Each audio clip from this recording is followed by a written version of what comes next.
Well, hi and welcome, Vicky. Thank you. Welcome, Kerry. Oh, look, it was an amazing night we had together and with your group, with the volcano group, like Blue Volcano, and our solstice gathering was just it was different to any of the others. It was different. I certainly could say that. And I know someone who says they normally fall asleep in my meditations. They were very weak in this one. And I think it was because it was less a healing meditation and more an activation meditation. And I think we were very activated in that. So I agree, it was different, but it was also magical from my perspective too. Totally. And like, I'm normally one of those ones that I do tend to get put to sleep, but I stayed awake the whole way through, and I had visions coming through, like most clarity I've seen in my visions before. So it was a great activation. What other word? Activation to who knows what, and I welcome it. Well, and we should be clear that we're still in the solstice energies as we're recording this. So it's Wednesday, 22nd of June. Now in Sydney, well, I'm in Sydney, and you're in the mid-north coast of Eastern Australia. Yeah, so we're in our winter solstice. Yes, so we are in the winter solstice currently. But there was what felt like a global activation last night too. So when we look at the planet as a collective, whether we're going into the brightest light, the expansion of the greatest light for the summer solstice, or we're going into the remembrance of the light when we go into our contraction and go within, then it's still a balance across the whole. And they really showed that to me with the crystalline grids of Gaia. Was just an activation all the way through them across the planet. So it goes to show whether we're in the northern hemisphere or the southern hemisphere, we're really not separate. And we hold the remembrance of the light while we're experiencing the winter solstice, and in the summer solstice we get to express that light. And I think no matter where we are in the cycles of light and the cycles of Gaia and nature, we can be attuned and in alignment with them, which I think is wonderful. And that's what the solstice is all about. And I think that's a great segue into who our guests are today, because while we're talking about balance, it's actually like we've almost got like the divine masculine and divine feminine coming together in this very true this play date, or this I'm starting to think I would like to call them gatherings, because gatherings soul gatherings these gatherings. And I know you mentioned that the keepers of the keys are wanting to probably stand back a bit more and leave our main two guests to have some time with us. Well, they're saying they're not standing back, more so as allowing others to come more to the forefront. So they will be still anchoring through, but they didn't want any questions to be asked of them. They're going to set up how today's format will be. And so that they may come in and out is what I'm getting the sense of. And so yes, our guests are perfect representatives of divine feminine and masculine. We have Mary Magdalene wanting to come through, and we have Sananda wanting to come through. And this will be the first time I'm channeling Sananda in this form. So I'm kind of blown away and not sure what will come through. They did not want me to ask any questions. I wanted to leave the questions up to you. And it's interesting with the solstice energies, a lot of the energy of the divine feminine has been wanting to come through, but yes, in balance. And I think this is what's wonderful, because divine feminine holds the light. The divine masculine expresses that light, which and so that's the perfect, when you think of it, the earth is the receptacle for the light, and, women are the receptacle for a man's seed, for example. Like, you can see it all, in terms of divine feminine, masculine. But if we go even beyond biology and gender, we just see it as an inward focused energy being the divine feminine, and an outward focused energy being the divine masculine. So the winter solstice is very yin because it's inward focused, and the summer solstice is very yang because it's outward focused. It's expressing that light. So we have a perfect complement then for today's Soul Sisters channeling. And a few people are probably wondering who Sananda is, and they're about to find out. So yes. Whenever you're ready. Yeah. What I will just say on that briefly, and we'll explain a bit more just as before he comes through, is Sananda is the ascended version, if you will, of Yeshua. So and Sananda's energy, like I was just saying to you earlier, Kerry, first came to me in early 2020. And but I still kind of differentiated between the Sananda energy and the Yeshua energy. And I was still working with the Yeshua energy, as in the master that we knew who walked on this planet. And it wasn't until earlier this year, I believe, that he told me to stop calling him Yeshua and to call him Sananda. So there was no more distinction between Yeshua and Sananda. It's like, well, that is now his true form, his ascended form, his ascended name. Some refer him to as the cosmic Christ, others as the planetary Christ, and Maitreya being the cosmic Christ. Both are connected, of course, to that Christ consciousness, and are here to serve in raising that Christ consciousness and the consciousness of love here on the planet. And of course, Mary Magdalene being the divine feminine counterpart, the twin flame of Yeshua.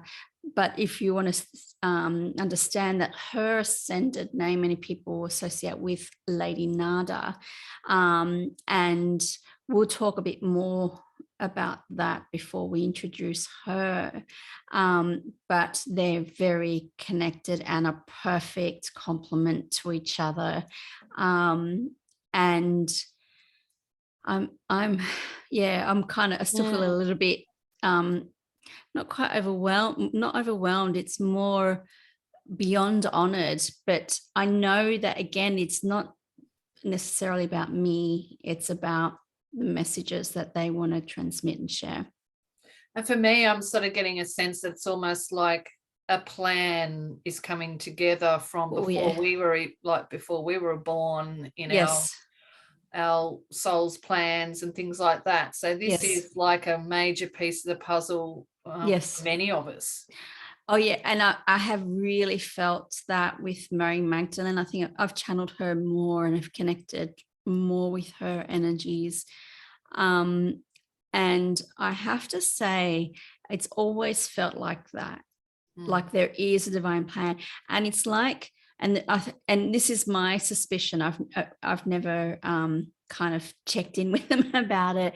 It's like Mary Magdalene still has a role to play on this planet, because her work was not allowed for 2,000 years. And so there are still Mary Magdalene initiations and activations occurring. And for me, that was occurring in 2019, before Sananda came through to me. And it's why she is happy to be called upon as Mary Magdalene and not just as Lady Nada. Lady Nada is the whole. Mary Magdalene it feels like it's the note that she brings through from the whole. And so I think, and I don't know if I'm accurately describing that, but that's the analogy that I'm getting. I think there's still more for her. Not necessarily to do, but to unfold in her energy and the gifts that she gave to us as a collective. And now that's why her consciousness is arising again on the planet because the divine feminine is needing to rise. And we had her visit with us on the 22nd of the 2nd, 22.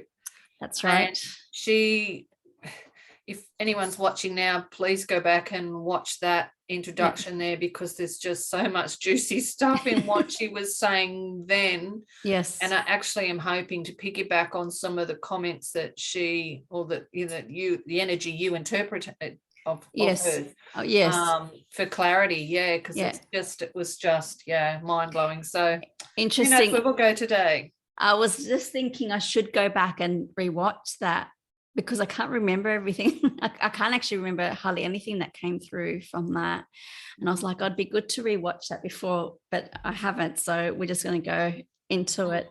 And in some ways that's probably good, because it's just the pure channeling of what's coming through. So there's no like prior expectations in that sense. Okay, so I'm just going to get a sip of water and then I'll bring through the keepers.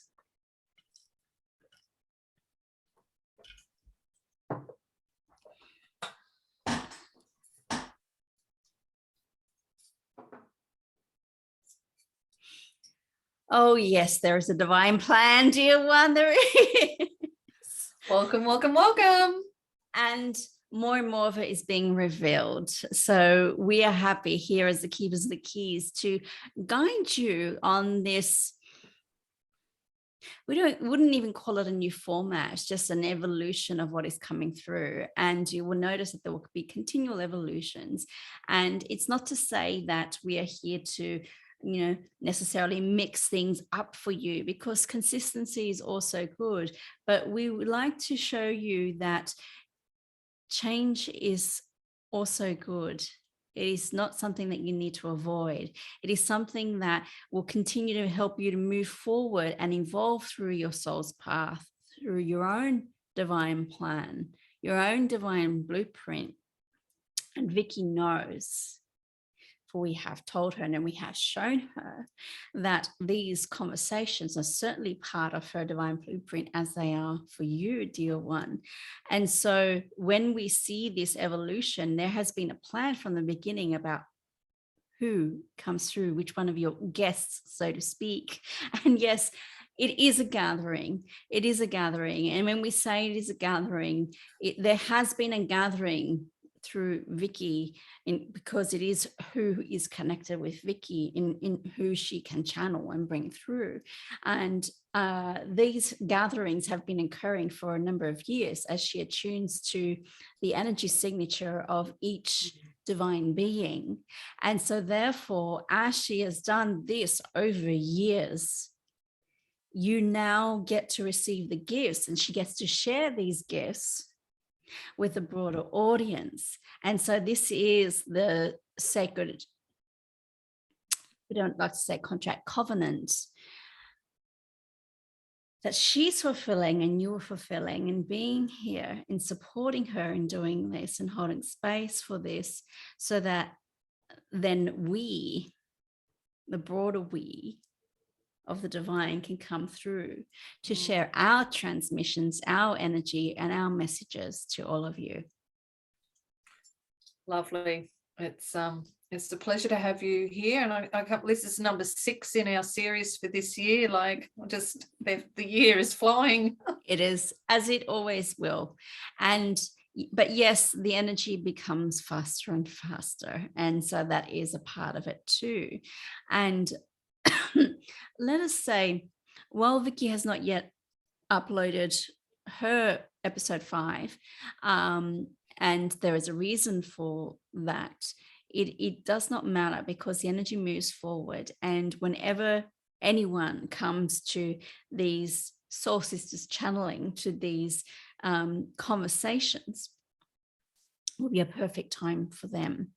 There will always be those nuggets that they find in that perfect moment of synchronicity for them, and will receive what they need to receive at each moment. And so while we did not wish questions to be asked of us, we have certainly had an abundance of opportunities of that, and will continue to have an abundance of opportunities for that. Each guest, as you would say, each divine being has been coming through one by one, a new one each time, so that while they are connected with Vicky, she becomes even more attuned to their energy, and you all with them too. So you receive an introductory attunement to them, and then they will begin, as we are experiencing, as you'll experience today. You may think of it as a recycling, but it's a cycle back of those who have appeared before. And that is the case today with Mary Magdalene. And so in this case, now we are able to, given that you're beginning to cycle back with return guests, so to speak, we are able to step back, acknowledge that today is solstice and yesterday is solstice. You are still within the solstice energies. And it is a perfect time to honor the divine feminine in complement to the divine masculine. And what we wish to say, for some confuse the issue by saying that in the rising of the divine feminine, it means that there is any diminishing of the divine masculine. That can never be. It is more a recorrecting of the imbalance where there was the suppression of the divine feminine. Yeah. So the rising of the divine feminine means that no longer will they be suppressed. And so you see this mirrored in the human experience of women or people being identifying as women, having their energy suppressed, their rights suppressed. And that is still playing to this day. The rights are still not equal. And this is a great correction in imbalance upon your planet. And not only is it only about what bodies you happen to inhabit in this lifetime, it is about the individual energies within every one of you.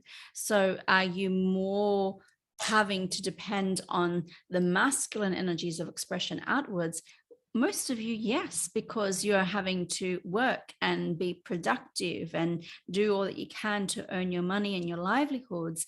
And there is less acknowledgement and honoring of the divine feminine, which includes rest and retreat and reflection and silence and going within. So all of that is about coming back into balance. And let us say, when you see distorted ideas of masculinity, this is not what we refer to as the divine masculine, for that is not divine, but a distortion of it, and therefore far from divine. So the divine masculine benefits and the divine feminine rises and comes into equal balance and harmony with it. And that integration and balance point comes through the higher heart. And when you see that, this is the sacred marriage. And the Greek term that is within the Gnostic Gospels of the Hieros Gamos, that's, Vicky can say it in Greek. In English, you may say it, which is the anglicized version of trying to say the Greek words, is a hieros gamos. Now, regardless of how you say it, sacred marriage is one that you can remember. Sacred union or divine union is another one. Now, all of this is the joining together of two very different energies. But it's not that one is subsumed to the other. It is a true joining and a true joining, honoring of the other. Not one better than the other. Not one less required or more beneficial than the other. And we would remind you, for you know, in having done the Integrating Human and Divine course with us, that is the two of the pillars of the Integrating Human and Divine. process. Mm.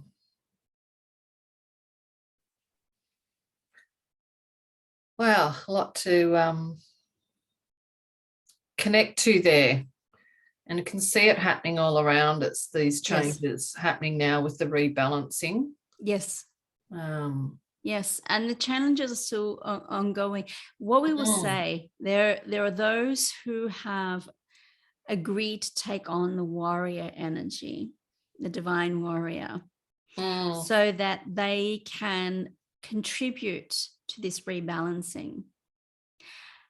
There are many of you who are not so organized in doing that, but have done that in your personal lives. And we know that you are going through that process, D1, and Vicky has gone through that process by doing this in your personal relationships.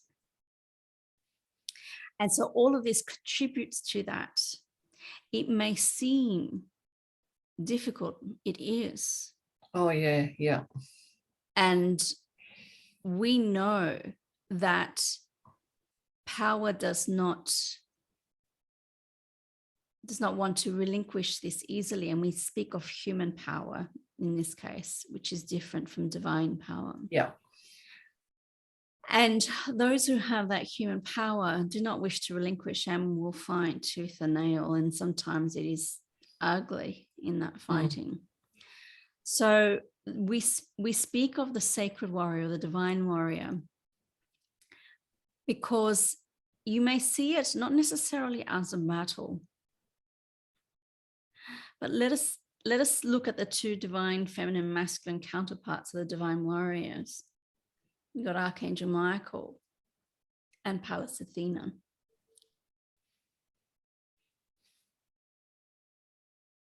And do you necessarily see them raging in battle? No. You see them standing there in their full power. Power, yeah.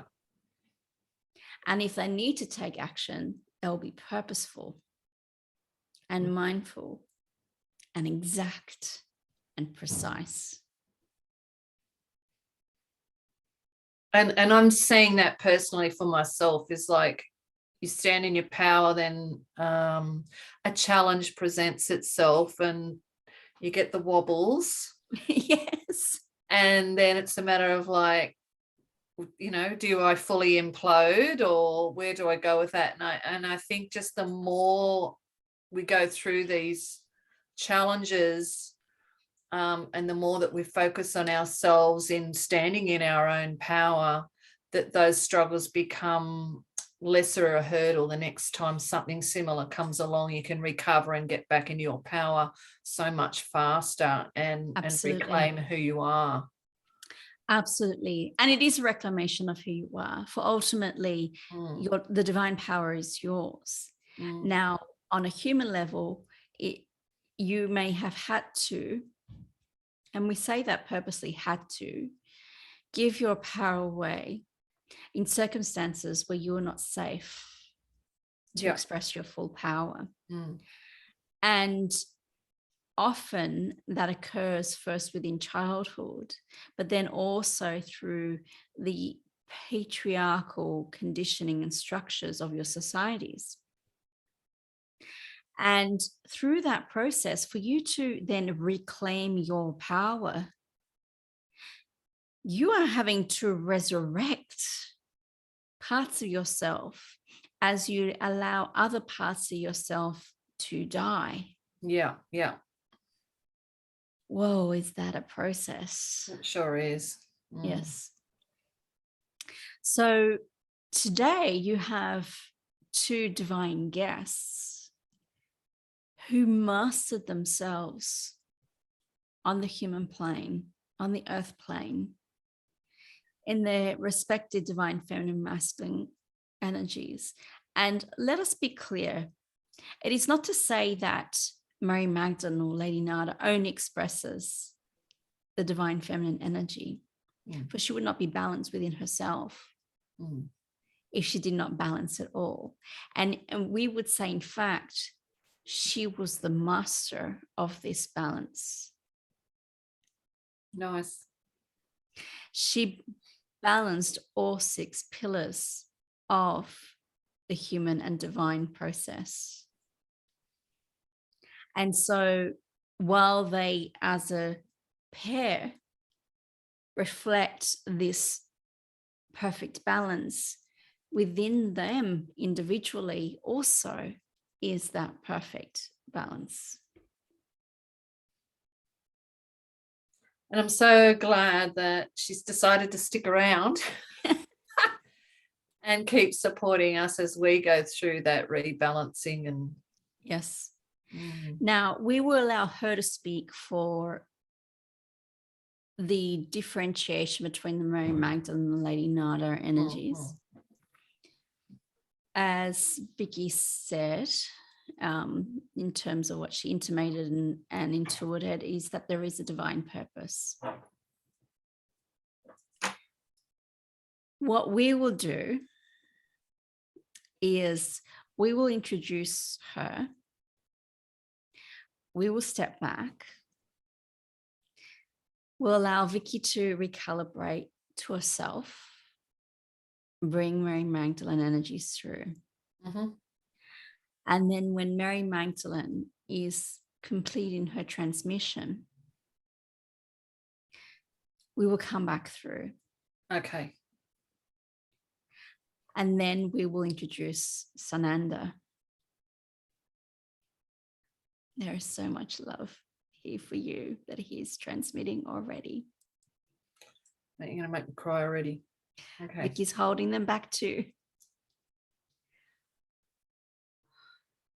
Yes.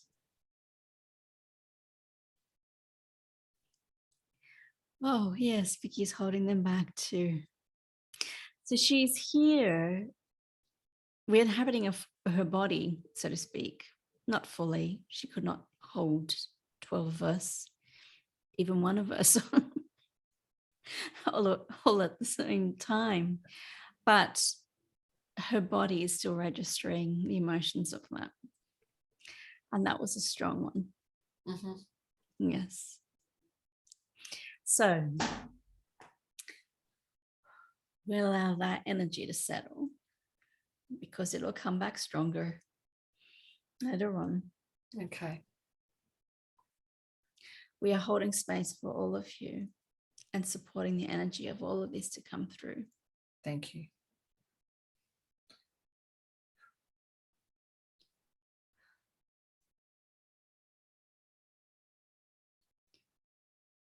Okay, I'm not going to even talk about that because it'll start me again. Okay, I'm ready. Mary Magdalene. Some water.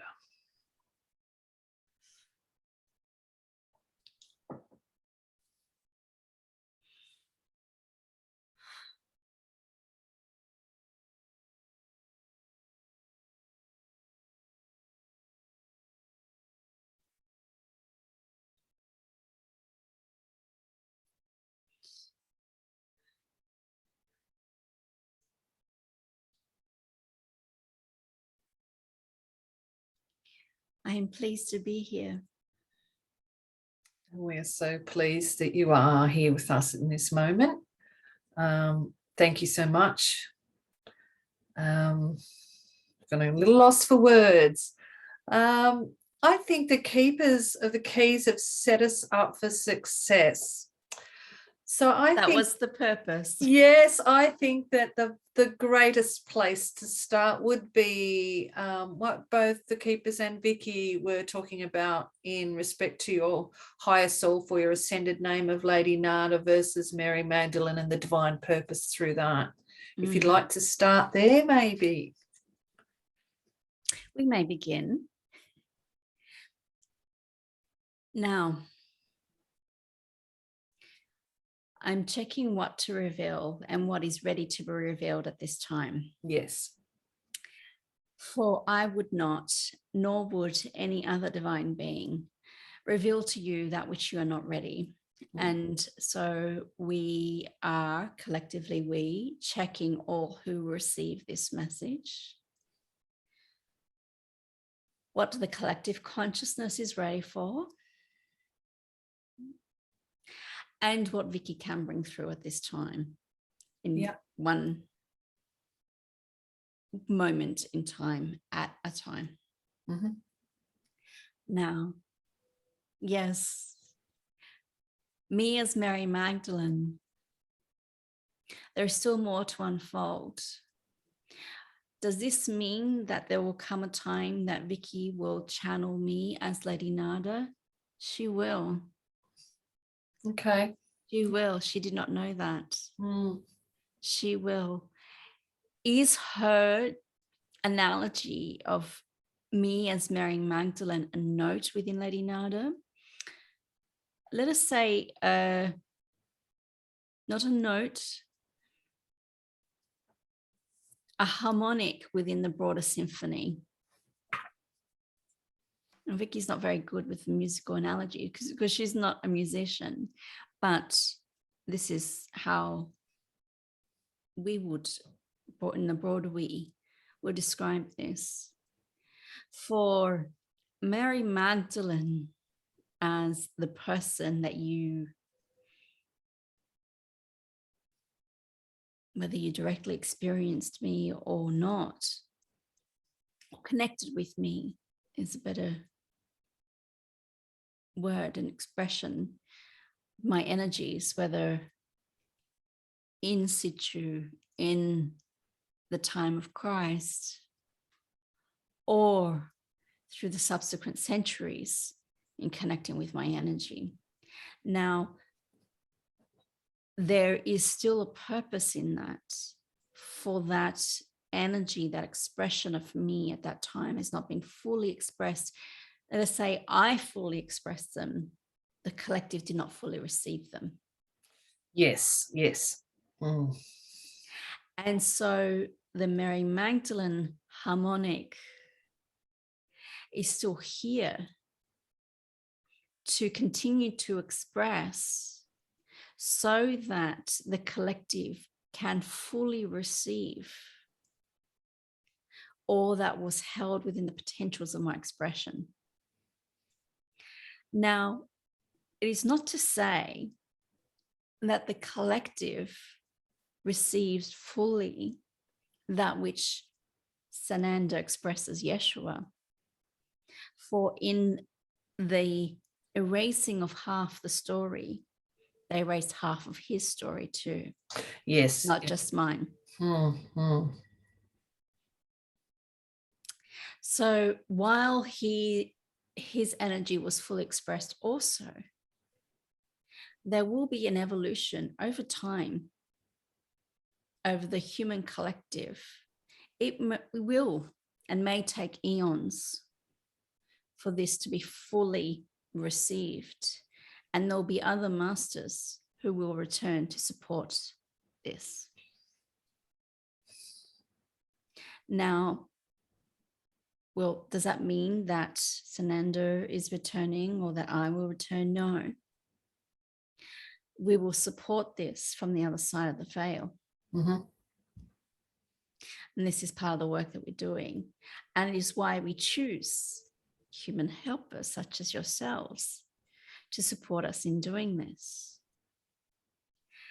And we are ever grateful for this, for while anyone can connect with us and receive messages from us, it is a matter of matching your frequency to be in the vibrational vicinity of us and to receive us. And yet in this way, there is a broader transmission and a broader access that is more readily available to more people. And so this is why we choose to come through as your divine guests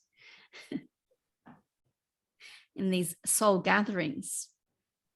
Probably should be calling you divine partners, shouldn't we? We are all co-creators. Yeah. In a divine partnership. Yeah. Yes. Yes. Your terms for us may evolve also. So while my messages in the previous transmission were more general, we needed to begin more generally. Now we're going more specifically to who I am, to Wonderful. my nature. Mm. And you will find this with all of your divine guests. Yeah. So have I answered your question fully? I believe so. And I think more layers of that will Yes, reveal will. as we go on through life and Yes. as we go on through this evolution of change. I mean, it's been 2,000 years since the last time you're on this planet physically. Yes. And it's taking us time to get to here. But what is time like?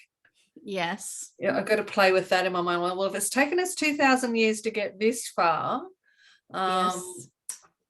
but I know time is speeding up, and I think that evolution is speeding up because there's more and more light surfacing here on planet Earth. And remember that when more and more light surfaces, or more and more light is shone upon the surface, more and more darkness is revealed from the depths. And so while it may seem as if you are dealing with more and more darkness, it was always there, hidden in the shadows. And when the shadows can no longer hide, you then see this coming to the surface, and then you feel you may need to be dealing with more. Yeah. And that can seem difficult, dear ones. Heavy. Yes. Now, in this, you may even see it in our story through our time in our last incarnation. Our role, our mission was to bring through the light and to anchor the light and to anchor love into the earth, to anchor the Christ consciousness. And then what happened? The darkness revealed itself. And it revealed itself. Yes, it played a role in Yeshua's crucifixion, but then subsequently into his ascension. Yet what it transpired was, while it was a shifting of consciousness upon the planet, the consciousness that was there was one of empire. Yeah. The Roman Empire, then shifting into other empires. And you may see them now, you may call them democracies, and in some ways they are, but you still have an empirical way of thinking. And we use the term empirical in this term way to denote that it is empire. Okay. So the empire of the United States, for example, you look at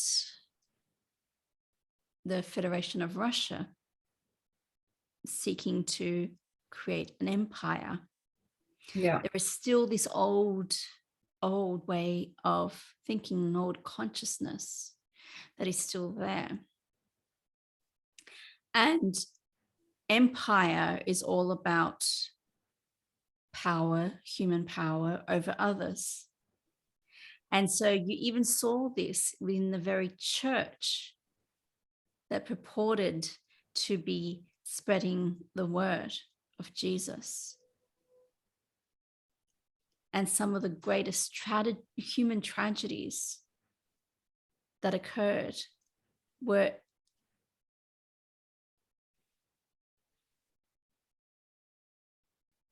perpetrated in the name of God and the name of Jesus. This is what blasphemy is. Yeah. So here we are, here you are upon the planet, moving away from domination over others And yet those who dominate do not wish to give up their human power. Yeah. And so, yes, the keepers did set you up for success, and even discussing how the energy of the divine warrior can be utilized both personally and collectively. Now, it does not mean that everyone has this purpose or mission within their soul contract, within their divine blueprint. You will know if it's for you. Not only will it present itself to you, you will be inspired to it. And I want to be clear, and as we all do, that some have a purpose in dismantling the old. Others have a purpose in creating the new earth, which is essentially a returning to the consciousness of love, to the Christ consciousness here on this earth. And what is most common is that you will find a mix of both. You will have seen, both of you, a needing to dismantle the old in your personal lives. And now, as you move into your spiritual business, your spiritual roles, you're here to create the new. Yeah. Thank you. It makes so much sense. Yeah. And so some will find their vocation and their mission in terms of their, whether it's a business or their professional lives or their advocacy work or volunteer work or whatever it may be, to continue in dismantling the old. This is the difference between you and them. It is not to say that you dismiss their work or diminish their work in any way, shape, or form, for all is necessary. And in many ways, you may support their work through A, acknowledgement of what they are doing, but B, energetically sending them love and support. For it, as you can attest to, even in your personal lives, how difficult that may be. And it is, and it's like through the dismantling of the old in my personal life, it's kind of like it's opened up a gaping space within me that's it's like we're at that tipping point where it's ready to be filled up with, but you're not sure what's going to come that way. And for me, there's that little bit of frustration, but I can see there was still that last little bit to let go of, which I feel I'm going through now. Yes, you are. Yeah, and thank you. I'm looking forward to what's coming in. I just feel like I'm climbing out of an actual hole myself. Yes. And solstice is sort of also giving me that energy to say it's okay to stay within for a bit longer and just keep moving forward at your own pace. It's not a race. Yes. So I'm hoping that that's making sense to any of the listeners as well, if they've been going through personal stuff, because nearly everyone you talk to at the moment is going through not just your average challenges. There's been challenge after challenge around us. As I think, like you say, we're in that tipping point of the energy of the whole cosmos, with us in the center highlighted at the moment. Yes, as Vicky explained last night before the meditation began, if you're experiencing the winter solstice, this is a contraction. If you're experiencing the summer solstice, this is an expansion. Both are necessary. Just as the breathing in is necessary, and so is the breathing out. So the contraction is necessary, dear ones. Before the contraction is the expansion. And when you move into the expansion and you are loving the alignment and the flow and all that comes with expansive energy, do not berate yourselves when the expansion ends and another contraction begins. For we know that the expansive energy feels delicious, dear ones. It It's not because you have done anything wrong, but because you are moving through another release, another cycle of evolution within yourselves, within your own lives, within all that is unfolding for you. Without the contractions, you could not move into your expansion. So bless and thank the contractions. The bigger the contraction, the bigger the expansion. Thank you, because it's like, and we think that we go through a dark night of the soul, that we just do it once and it's done. And I've since found out recently that it's totally incorrect. Yes. And I look at, now while you were saying that, I was analysing it with us riding, like if we were surfers and we're riding a wave, and that's the joyful expansion. And then eventually that wave crashes down on us and you've got to swim back out. Yes. And go through that to get back and beat the waves crashing over you to get back out to that next beautiful wave. And it's all worth it. That swim to get back out to that next wave is worth it. So what I will share on this is many of you will experience a protracted or a deep dark night. That is your primary dark night of the soul. So we want to be clear that we don't want people to think that they've gone through that and then that they will have to go through that again. Yeah. No. But can there be cycles where you move into that? That's exactly why we use the term contraction and expansion, because what is occurring is that you're releasing all that was dark and shadow within your own bodies, you're within your own consciousness. As it moves out, this was buried deep within. As it moves out, where does that darkness go? It's there for you to look at and to move through. It has to move out of your bodies and through your energy fields. You have to move through that process.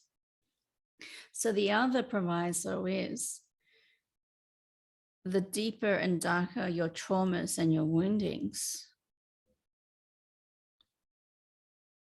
the deeper that process will be in the release. So once you've gone through your primary dark night of the soul, and think of it as a spiral, when we know that you connect with the energy of the spiral. Most definitely, yeah. You go within and you go into the center, and then you start to come back out. It's still dark, even though you're coming out from the spiral to return to the light. And as you then come out back into the light, there's the expansion. You are now expanding into all the light that could not be shone in the places which was previously dark. In other words, you can now hold more light in your body and in your consciousness. Oh, hang on. Plug my computer in. Let's get that sorted. So sorry. Yes, human things to sort out. That's it. And one thought she'd done it. All right, I will now not lose you. Perfect. Do not want to lose you. No. Okay, breathe that out, dear one. And so once you've come back out into the light and now you can hold more light, well, then we have to say, dear ones, and we speak collectively in this sense. Do not assume that once you have healed something, you have healed it forevermore. There's layers. Certainly. And so the cycles, you will then cycle back through that spiral. That is the contraction, then the expansion. So this is just a natural rhythm that you'll experience. Within these can be initiations and activations. Yeah. certainly. And for you to hold those energies, you must release more.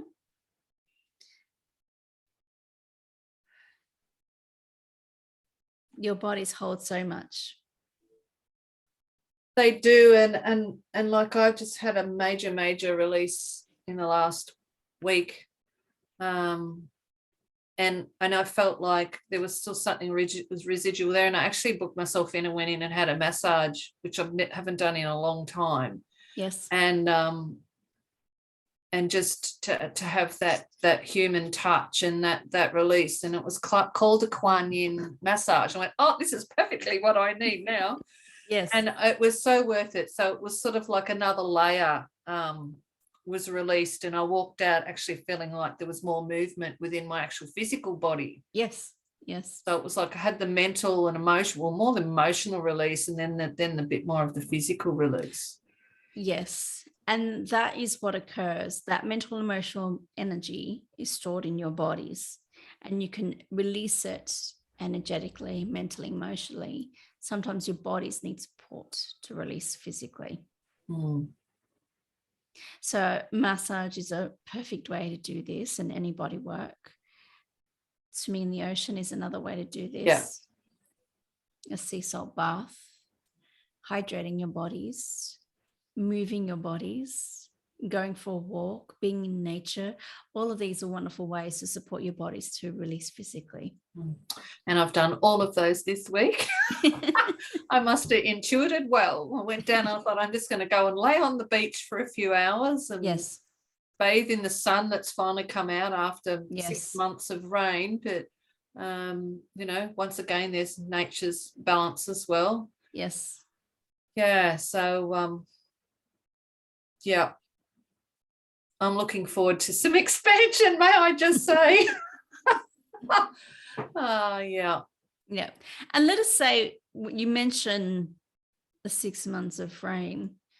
All your weather events are Gaia's attempt to return to balance. Yeah. And while Gaia is limitless, how human beings deplete her resources is out of balance of the natural cycle of nature. She blooms and blossoms and moves into abundance of her harvest cycles without end through the millennia, and can do so forevermore if you allow her. But when you strip her of her balance, then she will attempt to correct that. Yeah. And I think she is a direct reflection of us. Yes. A direct reflection of the human collective consciousness. Yeah. And the human consciousness moves into lack and scarcity, and so seeks to mine and take and exploit with abandon, so that it can have all that it can have in any given moment. That is not in the natural flow of things. And I think nature itself gets taken for granted. Like, I don't think we really pay enough attention, like what a walk on the beach can do. Yes. Like just a walk out into the bush and just listen to the birds. Like, I don't think enough of us notice that, and I'm hoping that's what's part of our evolution, is more and more people are noticing that, oh, hey, when I do go out into nature, I just feel so much better myself. So why would I want to harm an environment that's supporting me? Let me say that is certainly true. And when it comes to the spiritual awakening process, it was certainly true for Vicky. You live in a land in Australia that is richly diverse and abundant in flora and fauna. And the birds, how magnificent they are. And Vicky discovered species of birds and flowers and plants and trees she had never noticed before when she went through her spiritual awakening process. Now, it amazed her how she could have been blind to all of that before, but it is a blindness. She was asleep and then she became awake. That's the awakening. And so that is true also of many people on the planet, not only taking nature for granted, but not seeing its richness and its diversity and all the gifts it has to offer. And seeing it, sadly, as being primitive, wild, but needing to, not wild in the wondrous wildness, but in needing to be tamed. So you create cities and roads and buildings. It's not to say that you do not need structures for your homes and your businesses, but to see that one as civilized as one as not is the thinking which needs to be corrected. Yeah, the old thinking, yeah. Yes. And so you see this also in the direct reflection of how the collective consciousness relates to the divine feminine. Gaia is the embodiment of that here upon the planet. And how you treat her is just like how you treat your bodies, whether male or female, or non-binary, or transgender, or whatever it is. How you treat your bodies is reflected in how you treat the body of Gaia. And I'll take it one step further. And how you treat her is also a reflection and mirror of how you treat women in general. They're to be exploited. They're to be controlled and dominated.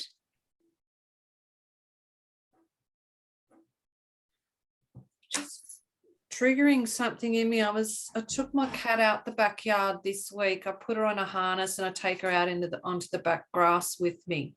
She just loves to get outside. Yes. The birds spot her and they go absolutely crazy. They take no notice of me, no notice of my dog, but you walk out there with the cat and she's just laying on the grass. She can't get away. And then next thing they're swooping her and they're all singing, warning, warning, warning. Now, I look at that and I think that's part of their DNA because they didn't learn in their short lifetime that cats are dangerous and dogs aren't. Or even humans. Humans will fly from, but they won't warn like, oh, there's a human. It's like, there's a cat. Yes. So I look at that and I think that's part of our DNA that that they've carried through to be wary from previous generations. And I feel that we have the same. We have that DNA of mistreatment of the planet. Yes. But I also realized then that way back we honored the planet. Yes. So we still have a DNA connection to the planet that we can also rebirth back into our current time and balance out that. So balance is the key word of now, isn't it? It is.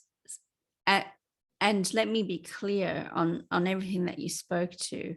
Yes, the cat is the natural predator to the bird. And so therefore, through a process of evolution, that is wired into their DNA. And so they will do that. And the swooping is to scare the cat away from them. And the calling out is to warn other birds of the presence of the cat.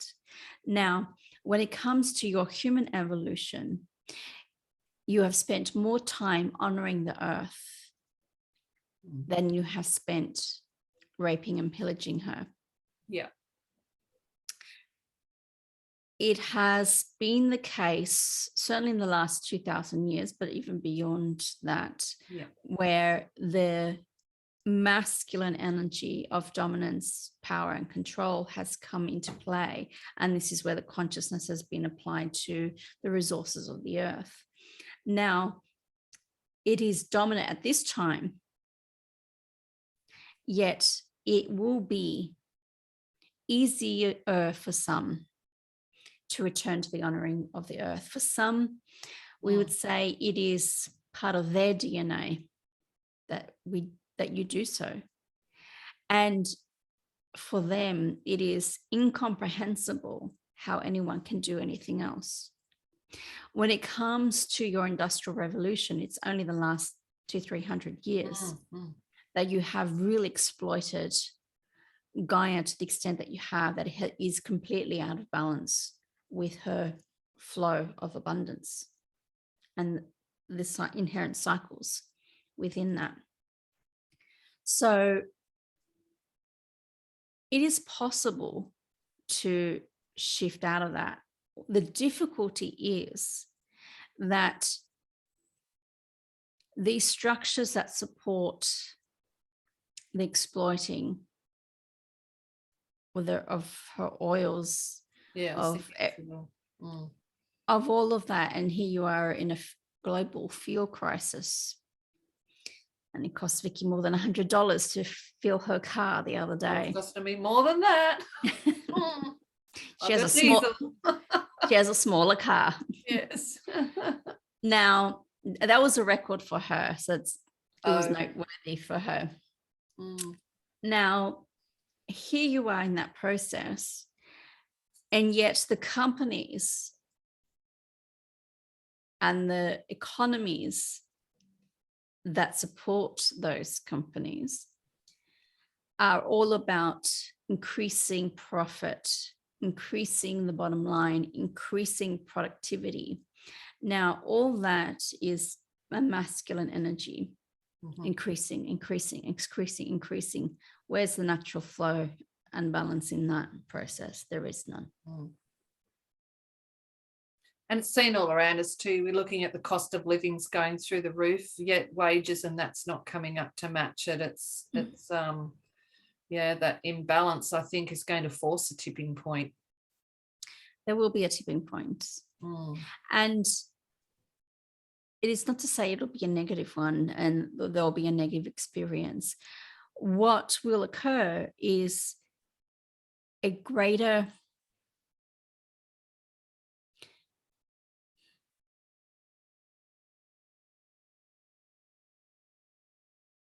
understanding of our environment. That too, but Vicky's searching the words.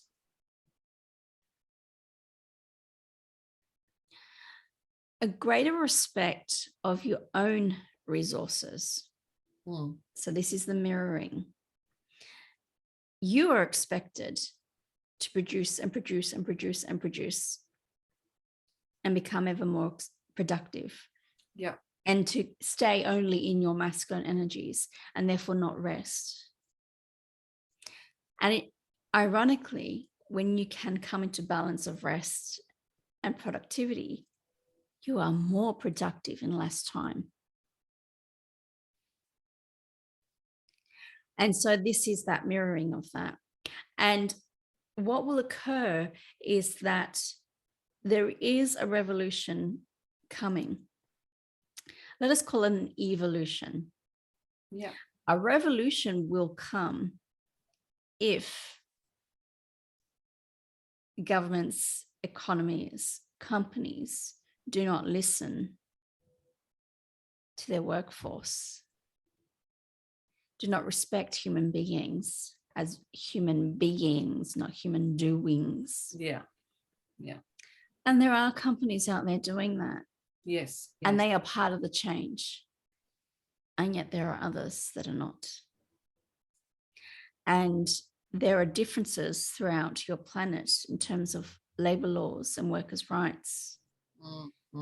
And one of the supposed freest nations on the planet has one of the most restrictive labor laws.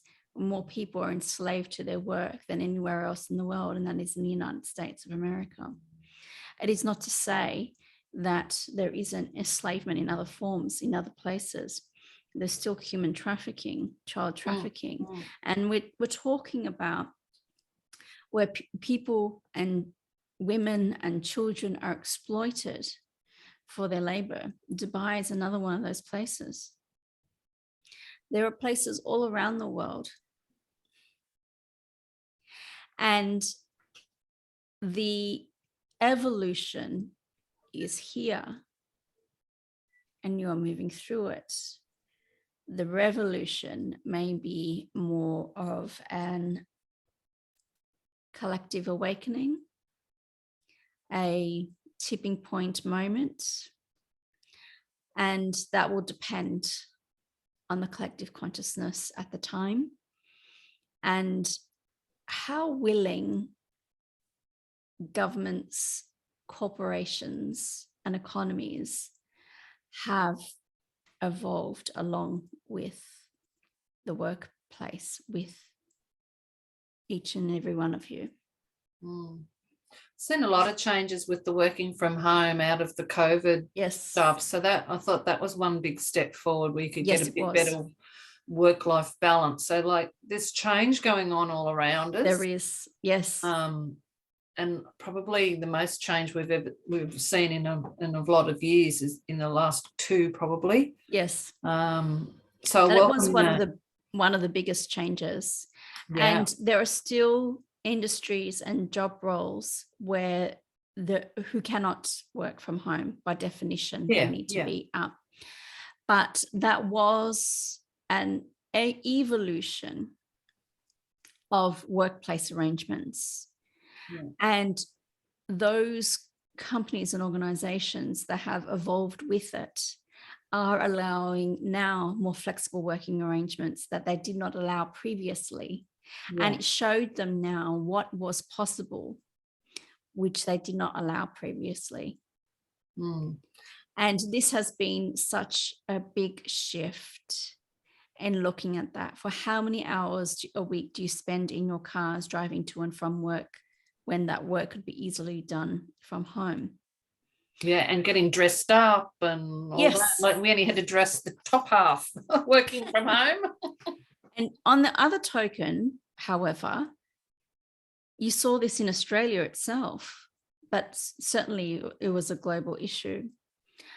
How often did women then have to bear the burden of childcare at home while working from home?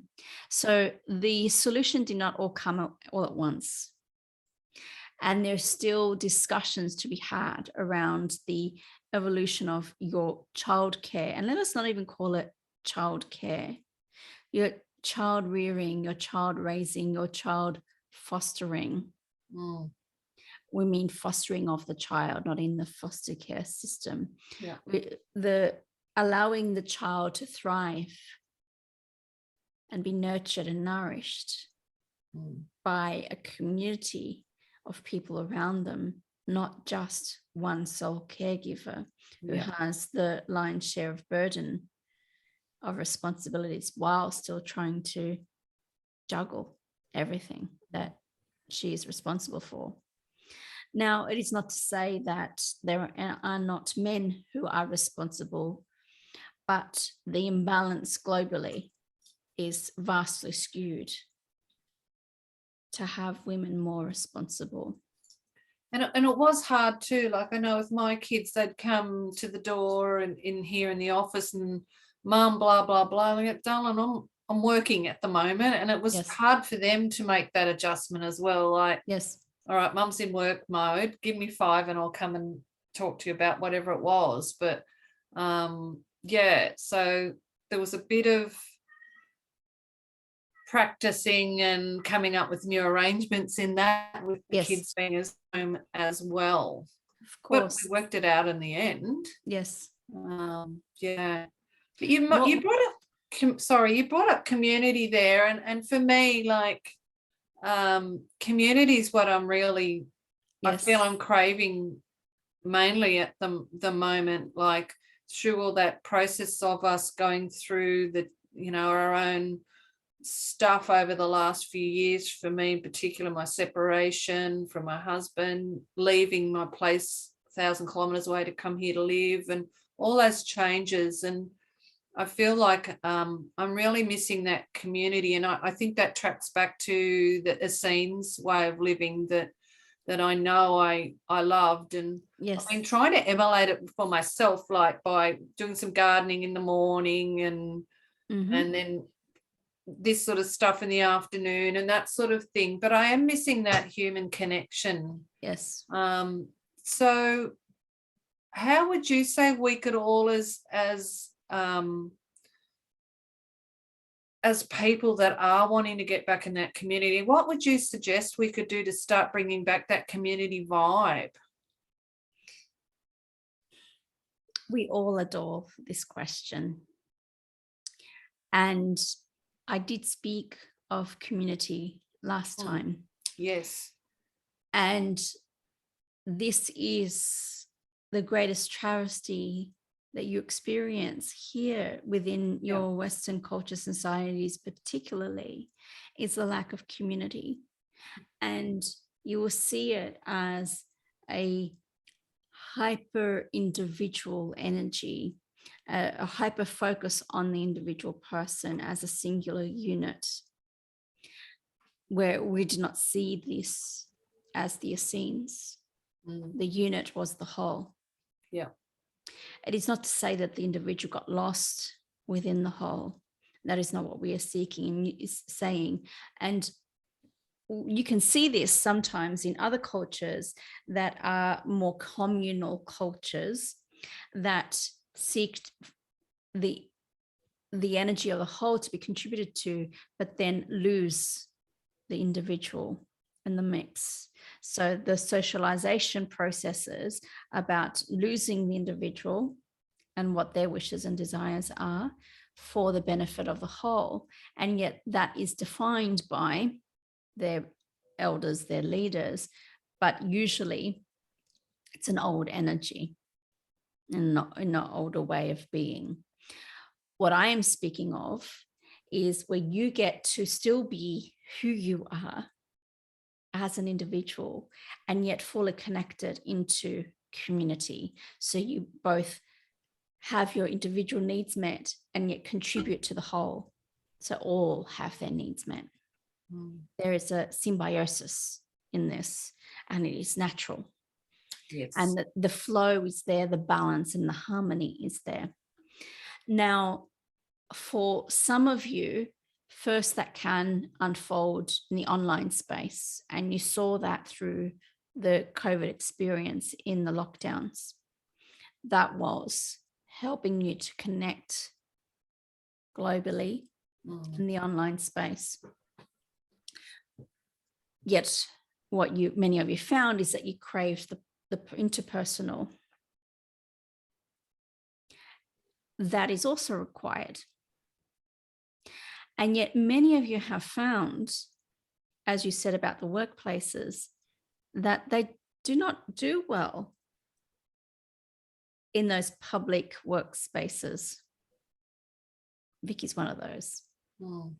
It was detrimental to her well-being, and it punished her in every way, physically, emotionally, mentally, and spiritually.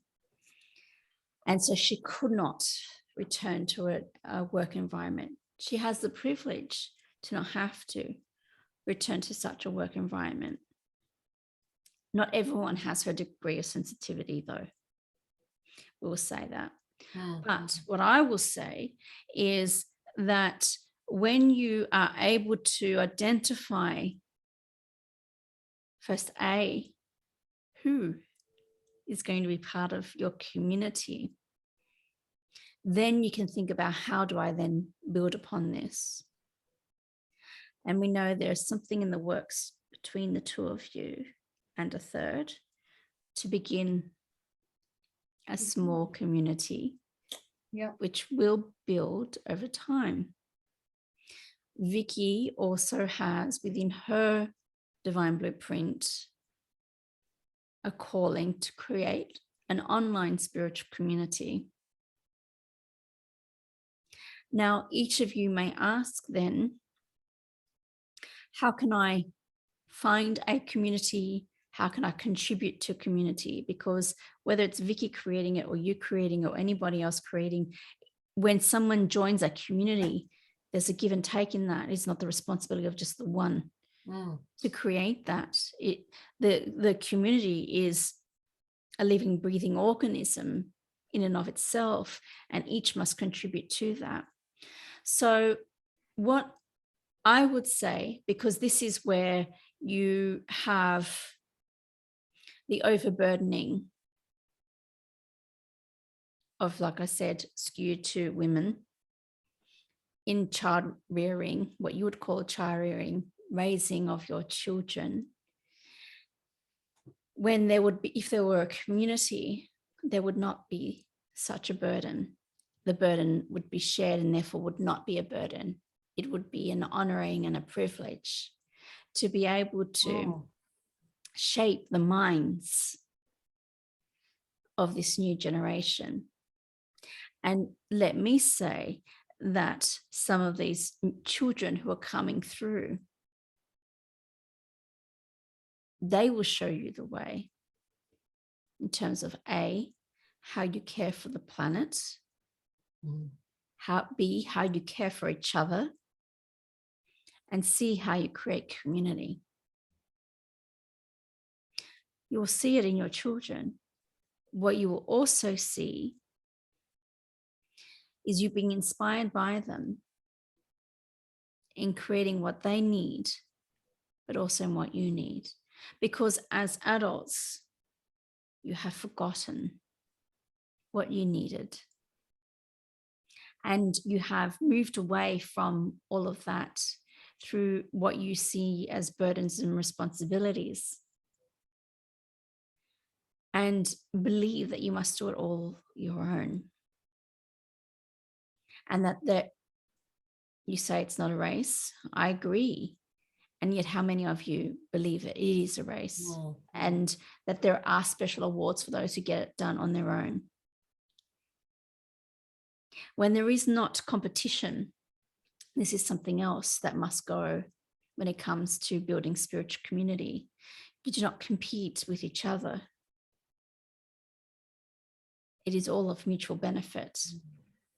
And the benefits may be different, but it's still mutual. So you're moving away from the energy of competition and competing against each other. And instead, you contribute to each other, uplift each other. So at the beginning, it'll be about discerning who is going to be part of that community for you. And that makes a lot of sense to me, because I've actually been going out and just keep getting highlighted ads or things if someone's having a crystal sale or things like that. So I'm going, well, I'm just going to go along and meet this person and see who's in this district that I've moved into as well. And I'm just finding, wow, there's a bigger like-minded community in this area than what I realized. And by connecting to one, then I'm connecting to others that are, shall I say, more hidden, because they don't run businesses or whatever. But so I think in a sense I was out there like, I didn't want to visit them with the intention of, oh, what am I competing against? I was like, what can I connect with so we can all do something great together? Exactly. So that's obviously already I was starting to work on that community, and I just didn't see it that way. Yes. And let me say, not everyone who defines themselves or describes themselves as spiritual is automatically not competitive. And so this is where your discernment will need to be at play. And that was one question I actually did write down was, what is your term meaning of the word spiritual? Because there's a lot of different meanings and people may get it confused with religion and other things. So what would you say is the meaning of spiritual? Well, let us connect to the root of the word. Spirit. To be of spirit. Simple. Because the spiritual has become a non-meaning word in many ways. Yeah. But if you go to the core essence of the word, it is to be of spirit. And I am not referring to spirit with a small s, but the spirit, the divine, that is synonymous. Your spirit is your higher self. Yeah. That is your spiritual self. Mm. And when you are being spiritual, you are connecting to that spirit, to your light, and to the divine. So that's how I've always looked at, like, inspires to, like, if you look at the Latin or whatever it is, Yes. that, you know, I'm not really good with Latin, Greek and all those things, but the root origin of the word inspire was to breathe in. Yes. So I always look at as the spire, inspire, like it's to breathe in, it's to go within and look within oneself. Yes. It is all there through the gateway of your heart. So if you go in, you connect to the all. So to be spiritual means you're connected to spirit. And being spiritual means that you're not defined by how you connect.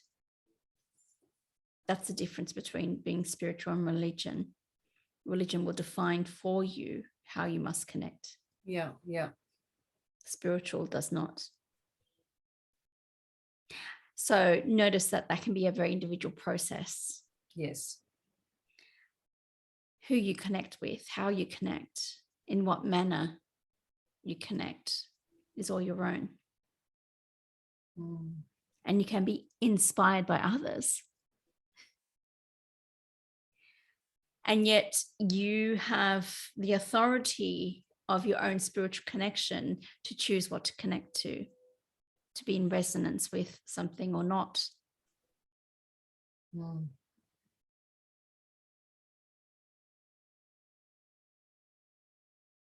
Yeah, head's going 100 miles an hour. Slow down. I just had a new meditation come to me. Okay. Yeah. There's going to be a gateway to the heart meditation coming out. Yeah. Yes. Yeah. Okay. Okay. Well, let's have a look at what I actually did write down. So, what Yeshua and yourself and Mother Mary and all of the groups of Essenes accomplished 2,000 years ago, you sort of were tipping your hat back to that when we spoke in February, about how that you're still feel so connected, and just like for us when we've been doing some project, we want to see how it's going to pan out and how it's going. So for you, looking at where we are now, I know we're talking linear, but where we are now, what changes are you actually seeing that's showing that the consciousness of love is becoming stronger and more evident? That is a good question. It's a big question, like there's many things, but probably what's your most favorite thing that you've noticed or seen yourself and the groups that oversee us? A few things, and some will seem paradoxical. Women's voices are being raised, sometimes in righteous anger. Yep. And that may seem paradoxical to moving into the consciousness of love. But when you move out of that suppression of energy that is in powerlessness, you will necessarily move through anger to reclaim your power, to reclaim your voice, and to reclaim your light. So voice is a big marker of this. For you cannot reclaim your power without reclaiming your voice. And you cannot reclaim your voice without reclaiming your power. And for women, that is a big thing. For how often have women been silenced? And throughout the millennium. Yes. So that is one of those big things. And you have seen women's marches here and globally. The other thing is seeing climate marches as people stand up in their power and utilize their voice to speak for Gaia. And this is a shift, not only in consciousness, but in directions on the planet. In Australia, you recently voted out a government that did not respect the climate. And that was through what people were calling, and we're seeing the color, a teal wave of women. Women who wanted to stand up for climate, integrity, and women's rights. They were the three things that campaigned on. And so that was what they called, what the Australian media called, a teal bath when it came to a change in government. And so this was a change in doing things how it would normally be done. So you can see it in the change of governments. That's a really wonderful way to be able to see it. You see it in change of governments. It's changed already the energy of the country. Yeah. And how the rest of the planet sees Australia, which is wonderful. Vicky was celebrating for a week internally. Every time she thought of it was just this joyous feeling and a liberating feeling that there was a change. Yeah. And she is very good at feeling changes within the global consciousness with such markers. So that's why it's a good question. Yeah. Now, other markers, you see this in the acknowledgement of the Pride movement, in recognizing all sexualities. Yeah. You see this in the transgender movement, in recognizing all genders or no gender. It is not to say it takes away from anyone's identifying or identity as a woman or as a man, but it's about allowing all identifications. Ultimately, spirit is androgynous.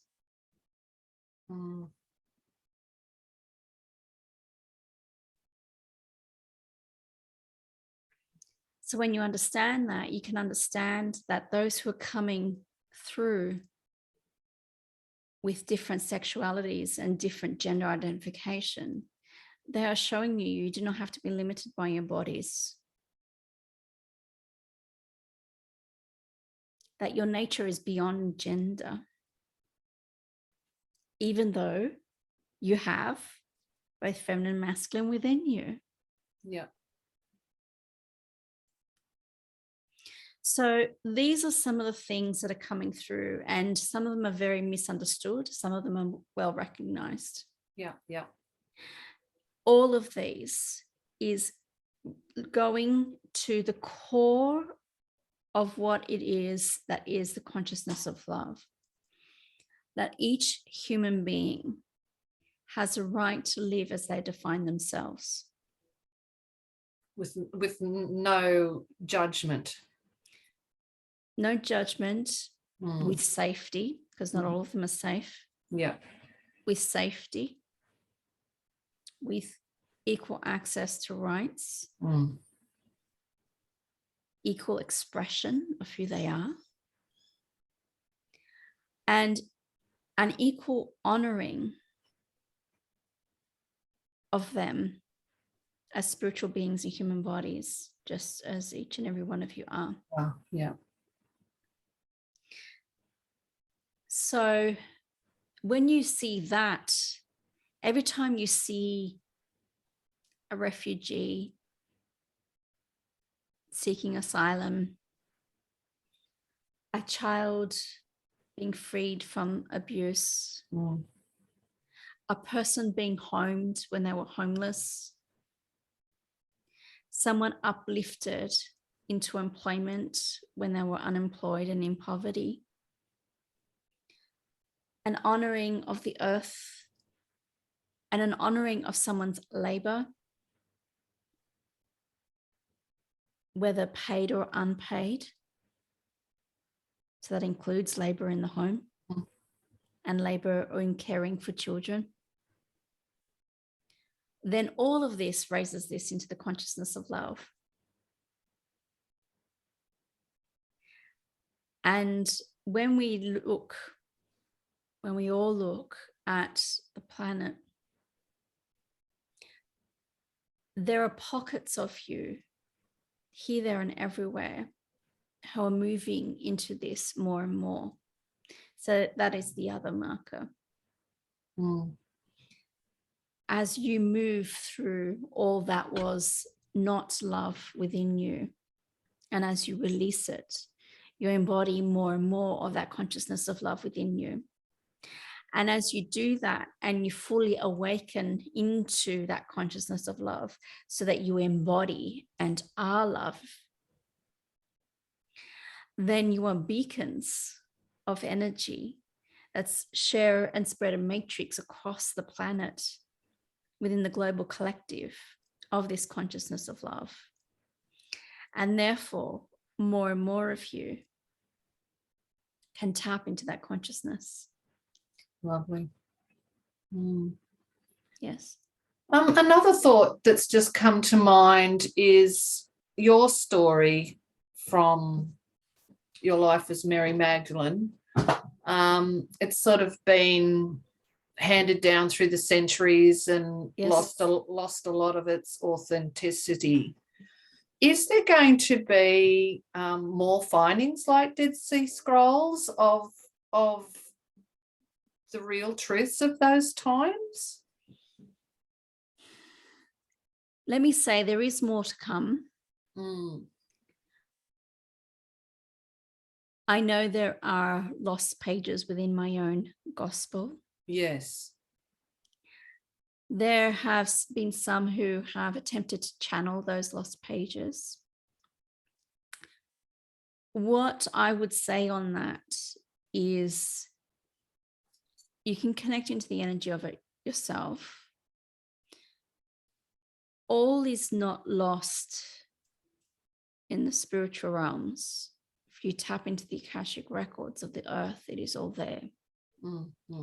And so while it is lost within the physical realm, you can understand it is all there. So what will occur is that more and more will come through.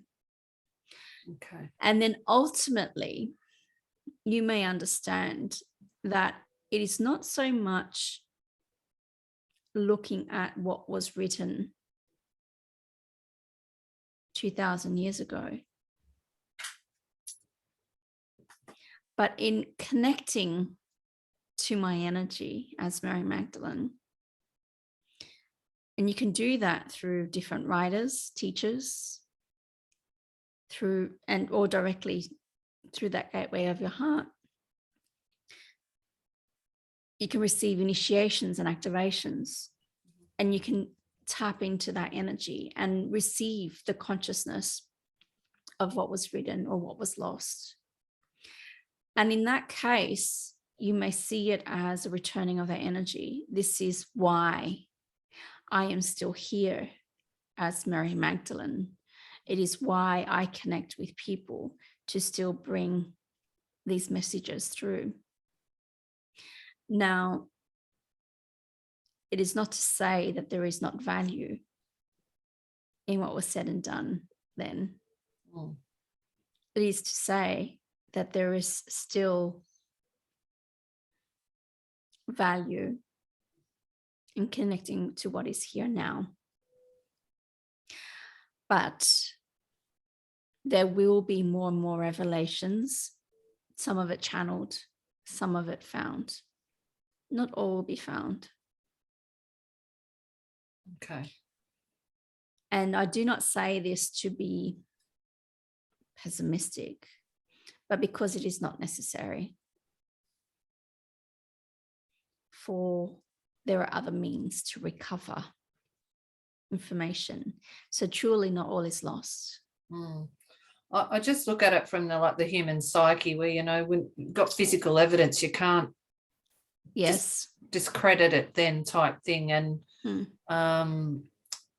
while people like Vicky and myself and others, I think it's Megan Watterson's writing a lot around you. There's quite a few out there, but some of the stories don't cross over, and I think that's just the way they've been channeled. It's the human maybe getting in the way of some of the details. The energy and the love is always carried through. Yes, it is. That is for sure. And I just thought it'd be lovely to find a few more scrolls or something like that to just give that little bit more potency to your story. Let me say that even if all the scrolls were to be found, there would still be people who would deny me and deny what is written in them. Yeah. For what occurred then to have them banned and hidden would occur still today, and those who attempt to ban them in a different way. And so there are still many who are not ready to receive the fullness of them. And let me say that they were written at a time for the context in which they were written in. Yeah. So there's still more to come through. And this is where I still have work to do. Yeah. In supporting these messages to come through with a modern language in a modern day context. No, that's wonderful to hear, and I mean, just us having these conversations is also moving towards that, and I do feel that there is a lot of information out there that has been found and re-hidden till such time that it resurfaces again. Yes. The consciousness of what has been hidden has been undeniable. It is why lives have been lost, documents destroyed, property destroyed, and yet the consciousness is still here 2,000 years later. Yeah. What I will say to the differences within the channeled writings or channeled anything, this is where you may connect within and connect the core essence of the message, and do not be hung up on the details. See what is truth for you. Do not battle with anyone about what is truth. For it is not only is it not necessary, it goes counter to the whole purpose of what it is there for. It is there to share love. It is there to return information from the past. Yeah. Some of that information, as I said, still held within their Akashic records, or all of that information. And it is dependent upon the individual channeler, their human filters. And let me say it is impossible to remove all of them, because the mind is constructed in a way that it is based on the experiences that each individual has, and you cannot take them out from the brain. You can become clearer and clearer channels in receiving and transmitting more clearly and more purely what we are transmitting, but it's still from within the context of your human experience. So it is why that there are some things that we could not and would not share with you, for it is not in your best and highest good. It is beyond what you could hold within the human mind. So in that context, do not feel that you are being diminished in any way by not being able to connect to a channeled message. Let us say not everything is fully in truth. Some may speak in my name, that is not my truth. Yes.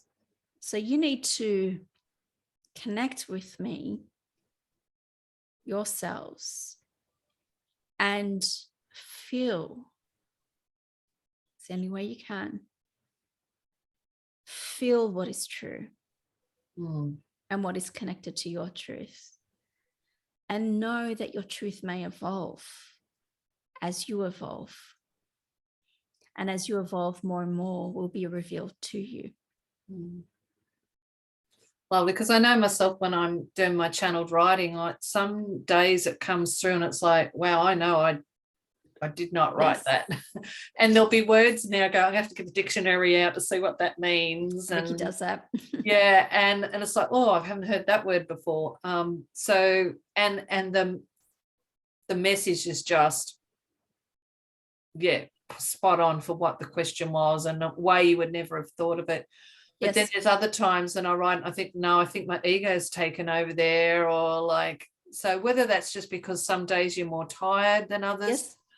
But I must say, you sort of, when you know it's gold and you know. Yes, you know. When you're writing and then when you look at it, you go, well, I'm just going to just let that sit for a while and see if it means anything to me type thing. So yes. Yeah. It's the same for us, I suppose, when we're reading other people's work or diving into other people's work, same thing. Yeah. Sometimes it's about the volume of energy that is being transmitted and coming through. And you're right, in other times it is more how much human is in the mix. Yeah. Okay, well, I could keep going. Do you want to keep going, or where are we at? I would say time-wise, it is time for me to withdraw my energies. So while I could, and I know you could continue to to talk and to chat, know that this conversation is not ended. We will continue this conversation. There is still so much more within this conversation. My parting message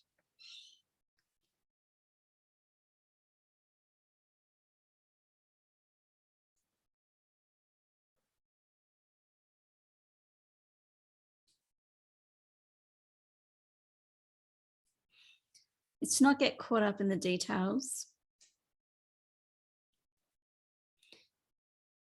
to commit to yourselves on the raising of the consciousness of love.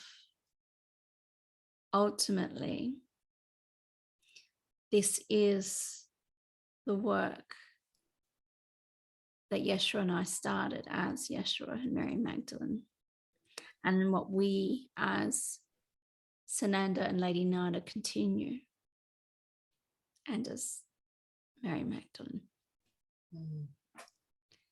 So whether you connect with me as Mary Magdalene or as Lady Nada, it matters not, and will often depend upon your own lineage and connection with me. And for each and every one of you, committing to the spiritual path, in other words, to connect with spirit and to be of spirit and to bring through spirit in your human bodies. I commend you. I love you. I am with you. And let me say that my love is not predicated on whether you're spiritual or not.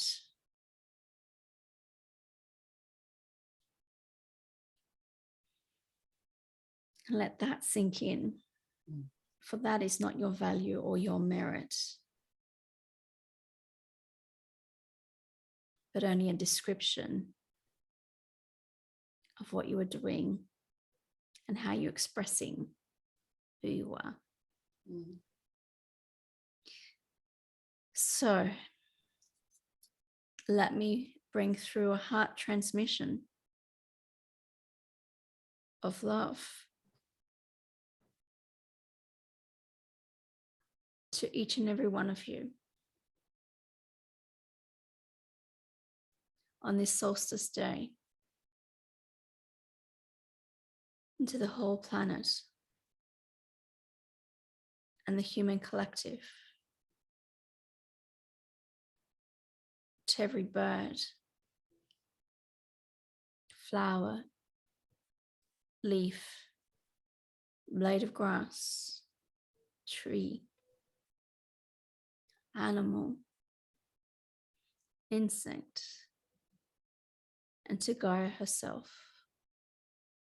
We thank her for offering up her body to allow this human experience to unfold in the physical realms. And so it is.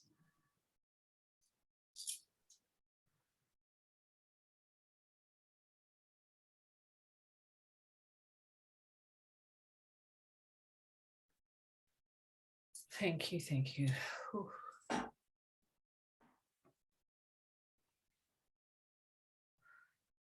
Maybe some water. My lips are all dry. Mm. Yes.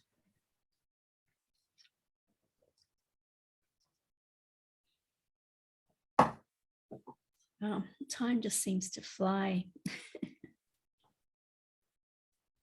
It sure does. Yes. Yeah. Okay. I know the keepers are wanting to come through before Sananda Oh, does. great. Because So they set us up so beautifully then. they did. They did. All right. Let me bring them through.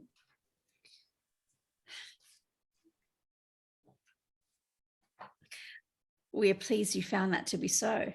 Mm. Very successful. Yes, we agree with you. Mm. Yeah, went places I had no idea we would go, and I didn't need my question list at all. It's funny how that works out, isn't it? Yeah. Yeah. Yeah. But you may keep them for another time. The essence came through anyway, just better than I could have asked for. Yeah. Perfect. Mm. Perfect. So we know we said we'd come in to introduce Sananda. And we know in some ways he does not need introduction. You've already explained who he is.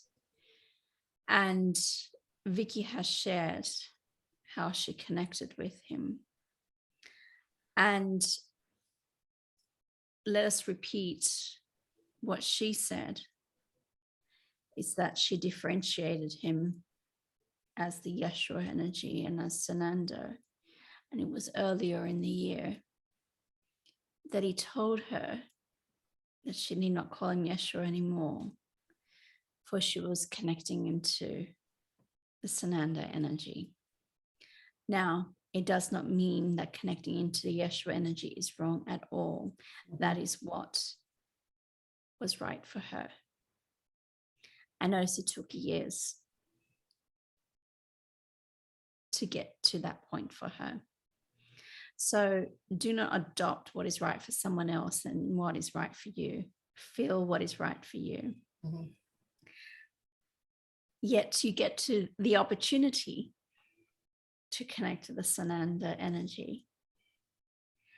And this is the greatest gift that you can experience, so that you can connect with his energy, therefore attune to his energy, and therefore become familiar with his energy.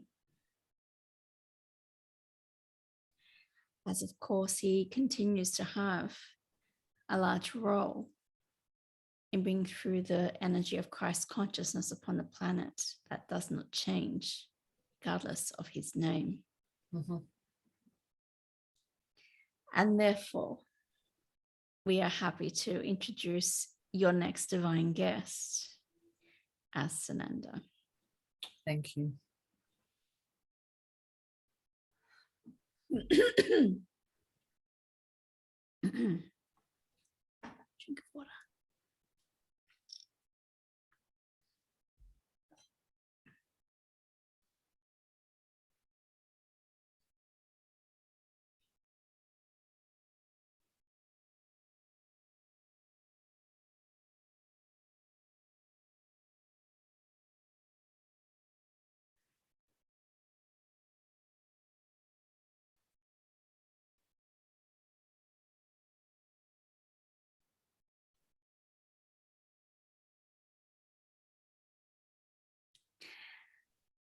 Hello, dear ones. Hello and welcome. Welcome to you. I will say first that while Vicky described my energy as blue, she's now experiencing me as gold. And that is, of course, the gold of Christ's consciousness. And that is the energy I wish to bring through, and is why I took up the call, as you say, to come through, to be with you, to share with you, to commune with you, to overall connect with you all.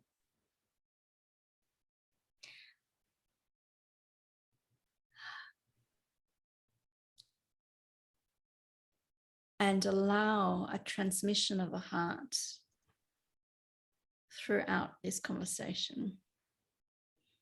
So there will be an energy that will be transmitted throughout this conversation. And Vicky's feeling this in her heart, and she's sitting back so that she can allow this to flow through. So I am ready to answer your questions. It may take Vicky a little more time to speak through, as this is occurring at the same time. Okay, well, welcome. Where to start? I think at the moment we're witnessing a more of a revival of hearing about yourself and Mary Magdalene's, specifically around your time as Yeshua 2000 odd years ago. And I'm just wondering, why now are you coming forward probably stronger? Yes. I will say there is a correction still to be made when it comes to my message and the understanding of my messages. There has been an establishment of churches in my name who do not always speak for me and do not always emulate what I had chosen to offer as an example of a way of being love upon the planet. And that was a way of loving everyone, regardless of who they were. Were they leper? Were they prostitute? Were they a tax person? Were they whoever they were? Regardless of their name or label or condition. That was my greatest teaching. And you are here still on the planet debating how you treat one another. Still. Yeah. And so here you have chosen to utilize the structures of churches to differentiate how you treat those who belong to your church and those who belong to another. Yeah. In that very example is the opposite of what I sought to teach and did teach, but each will accept that teaching according to their own consciousness. And so when you can understand the consciousness of love, you can understand that everyone is included in that, regardless of what they believe in. They do not have to accept my teachings to be offered a place in the kingdom of heaven. That was not the purpose at all. No. And to then use that as an excuse to other them, in other words, to push them away as different from yourselves. My greatest teaching was the offering of love and forgiveness of all for everyone, so that each can be brought back into the fold. That was the offering of the prodigal son. each person, each lamb that returns to the flock is welcomed back in. No questions asked, no judgment, but welcomed through the arms of love. And so much is still taught in my name that was not representative, is not representative of my message and my teachings, and certainly not of the energy of Christ consciousness. And I think, as being from the Essene community all those years ago, that I do carry that that energy of not judging others. It's been a very strong point, I feel, in my life. But I do feel that on the flip side of that, I've been very judgmental of myself. Wow. That is the other side of the coin. What is interesting is that for some people, what they judge in themselves, they judge in others. Others, like you, take it in not judgment of others, judgment of self. This is also not helpful, and also not in the energy of the consciousness of love or Christ consciousness, to dismiss the self as unimportant. What the difference is, what someone would do who's expressing opposite to you, is where they make the self of supreme importance. This is where those who seek to have human power over, to control and dominate, do. And this is the mirror opposite of that, where you have experienced in your life those who would dominate. And so you have allowed the diminishment of your energies. So therefore, there is not the balance within yourself in expressing love to yourself as well as love to another. In other words, you cannot have the sacred marriage within you if you cannot care for yourself in the same way. Most definitely. And I think that's what a lot of us have gone through, and learning from it and disentangling from DNA stuff we've carried, and from our life experiences, and realizing that the judgment of self is something we can undo. And let me also say that people have used my teaching of forgiveness to mean only the forgiveness of the other. And the way it is sometimes shared and propagated within churches, it is forgiveness of the other at the expense of oneself. That cannot be the case. True forgiveness is freedom. Freedom for oneself from the energies of another and the pain and the hurt that they caused you. There is a healing within forgiveness. Forgiveness does not harm you for the benefit of the other. It does not mean treat me the same way again, thank you very much. Because I will forgive you. That is not forgiveness. That is submission. I do not teach submission.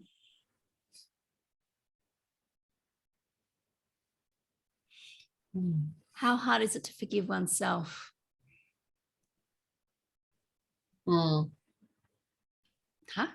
It's very hard, when you are expressing in that way. So forgiveness must be also of oneself and what you deem as your mistakes and your own transgressions. And so therefore forgiveness is freeing yourself of any judgment, of any perceived mistakes and transgressions that you have made. real And or not real. and recognizing it as an experience. Yes, as an experience, it can also be an opportunity to make amends in some way. Yeah. Mm. So if you're beating yourself up through judgment of something you have done, it is far better to reach ultimately forgiveness of yourself by making amends for what you have done. Now, it may be a simple apology. It may be actions that you need to take to restore trust and any breaches of faith. That is far more productive than the beating yourself up mentally. Mm. Then you will go truly into an understanding of forgiveness that is true to what I taught.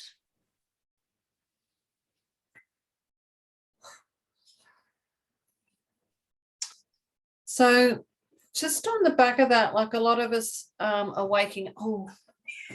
Sugar. You're right, mate. Poor little Maxie just got his toe caught in my jumper. Many of us are waking up to our lineage of being with the Essenes all that long ago. A lot of people don't realize that they might wake up to it or not. But what would you like to say to all of us that were with you around the time of your last ministry on earth? What would you like to say to us now to help us move forward and keep moving forward in what we started all those years ago? First, I will say not all were Essenes, or not all can have been Essenes. Some may have been Essenes in different lifetimes and not in the same time as my ministry. Yeah. But what I will say, whether you were a Roman soldier, a Pharisee, an Essene within the Roman court, regardless of what role you played, you will hold memories of this time. And these memories, some can be both loving and painful, for others traumatic, for others simple, and depends on your soul lineage. In other words, what you experienced in that lifetime, what your connection was to me, whether proximal as in close or distal as in the other side of the world, for example. It's still, that energy of that time still carries a resonance. Now, for those who do truly have an Essene heritage, an Essene lineage, it is the time to wake up to it now. For many of you have experienced a silencing of the voice since that time. For the Essene community diminished after my crucifixion and ascension because of the persecution and for many reasons. Ultimately, the purpose of the ministry was complete. Yet it carried an energy for those who remained after my crucifixion and ascension that many of you still carry to this day. And while there has and was a suppression of, as the keeper said, half the story, not just Mary Magdalene's, but of mine, then those who carry the Essene lineage could not fully express, for you held the truth in your hearts and in your very DNA. So know that now that the truth can come and resurface, there is a new reawakening into this Essene lineage. And many of you will discover that it has seemed that you have experienced many lifetimes of suppression and difficulty. Yeah. And now is the time to heal and release these lifetimes and reawaken into your wisdom and to the truth that we held as a broader community. And there is a network across the globe. And you tend to incarnate together. Okay. So you can find each other. Mm-hmm. Mm. Okay. How was it to work with Mary, your beloved? Like, I just can't imagine how wonderful it must have been to have the support of each other in that massive mission that you've pulled off. What I will say is that I could not have done what I did without her. Mm. And I could not have done what I did without the broader Essene community. Yes. And this is the broader truth to all, not just masters, but all who are leaders or deemed as special in some way. Usually there's a community of support around them. Usually they are not achieving it in isolation. Yeah. The energies that she held and brought through to support me in my work has not been acknowledged to a mere fraction of what she did. Mm. And yet, when it has been acknowledged, it has been diminished, and those have been threatened by it. And so therefore, I express my appreciation for all who shared in my ministry and in my work, for all of you, every one of you who shared in this, contributed to the whole and changed the world forevermore. And it was a huge change, because when we consider how young you were at the crucifixion, and like you spent many years traveling and learning from different masters around you, like your ministry was only so many years long. Like it wasn't that long to make such an impact. Yes. That it's still reverberating forward now. That was by design. Yeah. I prepared, Mary Magdalene prepared, and the community around us prepared. Community for generations and for us for lifetimes for that moment. And you're right, there was a sharing with other masters around the globe. And yet it was only when I was ready and the time was ripe that I began my ministry. And yet the power of that brought it to a swift conclusion. They could not have someone like me walking around preaching what I did. That was a direct threat to their empiricism, as Mary Magdalene used the word, of their empires and their power and the control and domination before they needed to stop me. That was always going to be the plan. It was always going to be the vehicle of my ascension and of my message. So you mentioned other lifetimes leading up to it. Is there any thing you want to talk to about those other lifetimes? Like not specifically. What I will say is, do not look back, look forward. While there is an interest in previous lifetimes, may you understand that each contributed to the whole, and therefore see me as the whole of Sananda. So I'm not even only the lifetime as Yeshua, but a sum of all of those parts, and yet I'm greater than the sum of those parts. And so therefore we can speak of what am I doing and what am I moving into? There is always more. More to this energy, more to that which is of spirit, more to my own personal evolution, even as I support the evolution of the planet. And I understand the interest, know that there are many lifetimes for me to get to where I was and where I am. And so forgive yourselves for how long it takes you. That's kind of where I was going, like we're all on this same type of journey. Yes.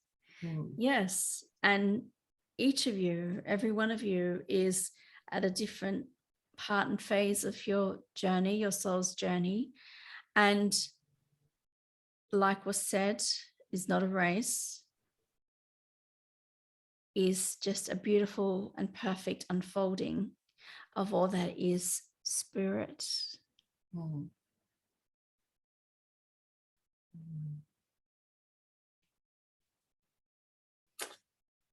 Okay. I was going to ask, is there any misconceptions in your life as Yeshua you would like to address in relation to your goal on earth? But I think we've kind of been covering that. Is there anything you'd like to add to that? What I will add is that what we did is still bearing fruit. Yeah. It is still unfolding, still bearing fruit. And yet the mantle has been in some ways passed to Mary Magdalene to continue that piece of what is unfolding, even as I move into the anchoring of the Christ consciousness on a planetary level. That unfolding continues. And we are still divine partners in this work together. And we work within a broader team, if you will, of masters and light beings and angelic beings in supporting the planet in its ascension. In other words, in moving into the light. Do not overly focus on yourselves as being perfected beings, for this is what some will tell you: you must be perfect in order to ascend. Do not focus on ascension. Focus on what is now before you. Much of it will be less than perfect. But that is the grist for the mill. That is where the growth and evolution is. For if you overly focus on being perfect and on a state of perfection, the human mind is designed to try to eradicate that from your consciousness, and you'll be less and less aware of what is imperfect within you, so that you will become, ironically, more controlled by the ego as you seek that perfection. So again, forgive yourselves for being perfectly imperfect. And know that this strive for perfection is what has many human beings led astray. Whether it's the perfect genes, the perfect race, the perfect babies, the perfect mothers, the perfect fathers, the perfect workers. All of that leads to distortion. And judgment of ourselves again. Yes. Only Father, Mother, God is perfect.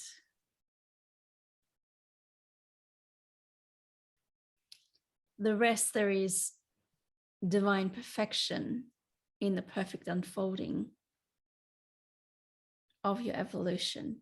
There is the perfection. You don't need to seek an end state of perfection. that does not serve you, dear ones. It denies your humanity, your humanness. You will come to your mastery of your humanity, of your humanness in due course. Mm-hmm. That is the natural outcome of all that you're unfolding through. And yet what I will say is that when you can let go of how imperfect, how messy, how complex, how much it can all be, you can accept and allow it and forgive it and see it as it is. It's a lighter way of living, a more joyous way of living. Yes, dear one. Mm. There was a reason there were stories of me being with children. Mm-hmm. For I loved their perfected states. It is not to say that you lose your perfection, you will perfect as children, then lose your perfection. What I mean is they were perfectly free to be themselves, free to be joyous, and free of the adult human mind, the logical, rational mind that puts constrictions upon you, on your joy and on your freedom. Mm. And so the child up until 7 and 8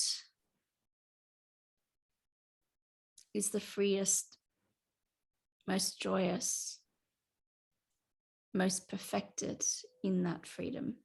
Mm. Now, that is not to say there are not children who are mistreated, abused, neglected, but children in their true state are free and joyous and can be who they really are, not who they think they must be. For what you are doing as adults when you're trying to reach a state of perfection is try to be who you think you must be instead of being who you are. That is how you evolve. That is how you return to your divine nature. The journey is a return to you, not to this end state that someone would tell you you must get to. Not what you think masters should be like and act like, but through your natural impulses of allowing love to flow through you. For each and every one of you will express differently. No one of us masters are the same, yet we have all achieved mastery and yet are still moving through our mastery into more. So not one of you are going to be the same. So return to yourselves, dear one. Be as you are, for your true state is perfect. For you are created in the image and likeness of the Creator, and you have that perfected state within you, and you have access to it. Just not move away from it, from an idea or a thought of how you should be.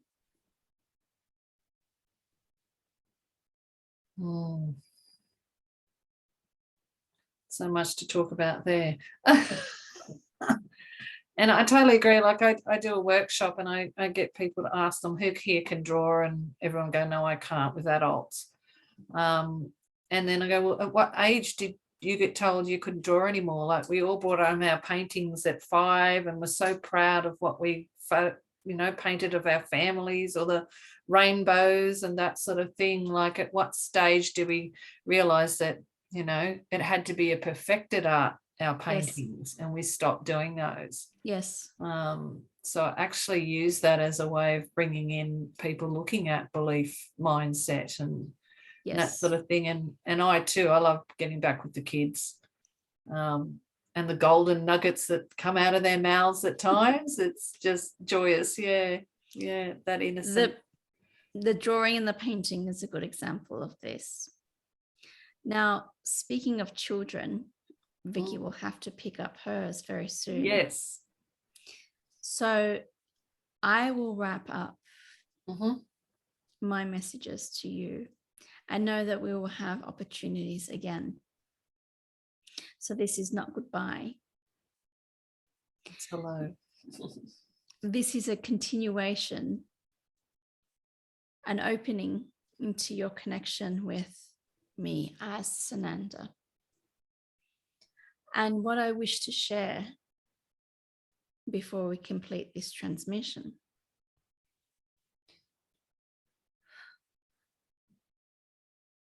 the heart truly is the gateway.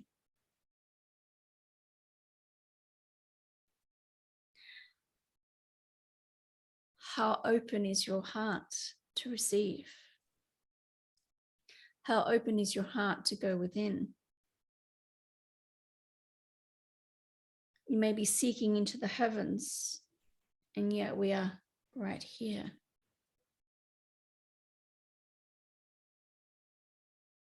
It is why there's been a transmission of the heart in this conversation.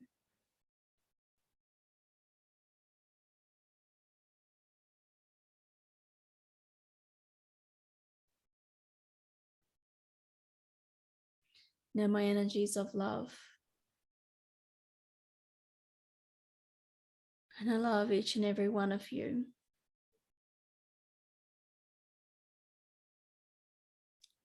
Regardless of any mistakes you have made along the way. Even in misperceptions of my teachings.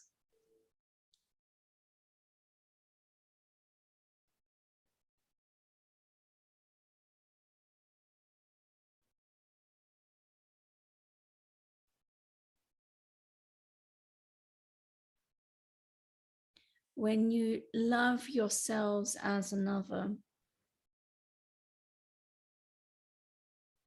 you treat your neighbor as yourself as your neighbor. And we are not speaking of literal neighbor, but every person on this planet is your neighbor. Treat everyone you meet as if they were yourself and how you would wish to be treated. And that is with love. And this is why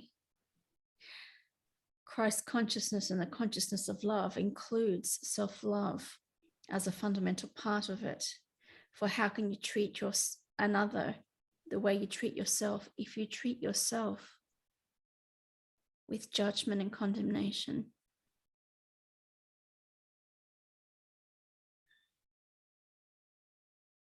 So forgive, do not judge, see all with love.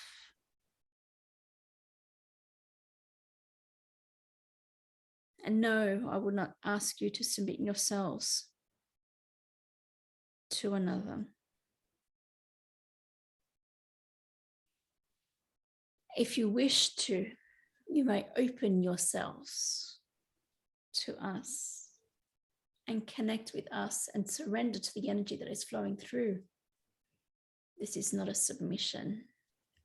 This is not passive. It is an active allowing of this energy flow. And so to all of you and to all of humanity, the planet, everyone everywhere, across the cosmos and all beings,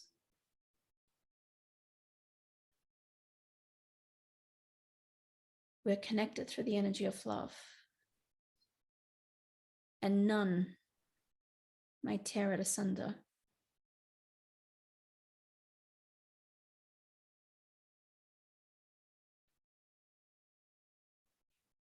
Acknowledge this connection and you will return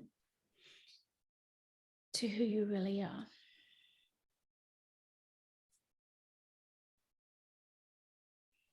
and walk the path that I walked upon.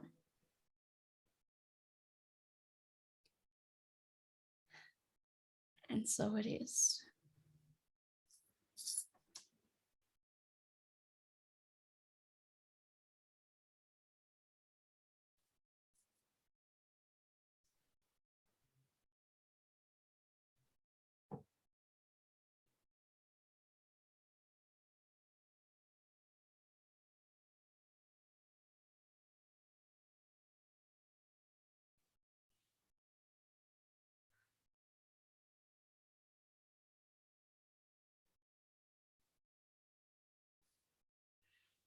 Not yet back.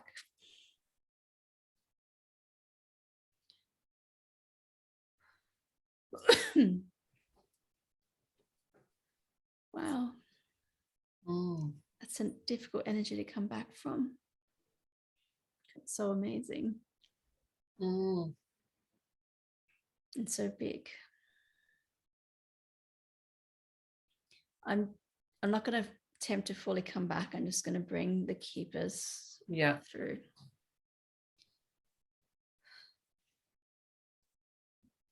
How did you enjoy that conversation, dear ones? Wonderful. I didn't get to thank our guests, so I'm thanking them now. They have not gone. Yeah. We're pleased that you are pleased. Oh, look, it's just so much golden consciousness in there that it will take a few listens to. Yes. A lot of listens to absorb all of that we've been shared today. Yes. Yeah. Take your time with it. Savor it. And then come back to it, because you will receive something else. Highly. Yes. We are pleased. Very pleased, very pleased. And I just think there's just so much information. There's activations in that. There's so much love. So much love. And teachings. So much love. And teachings, you're right. And the returning of wisdom that was lost. And for me, it was a matter of I wanted to be so careful of not standing on people's belief systems and that, but at the same time bringing forth more truth to to it all, to the whole spiritual way, the whole way we are here on this planet and in the cosmos. That is why we all check who will be watching and listening and who will come to this message, yet also within the divine plan, what is the time to be revealed? It is a careful unfolding. Yeah. Yes. Lovely. Thank you so much. So we will complete this session and wrap it energetically as a whole, as a complete transmission of love, of service to you and to all of humanity. And we give thanks to you both for bringing these through. And we give thanks to every one of you who comes to this message to receive. For each of you play a role, an indispensable role in the grand unfolding of this divine plan. So from all of us,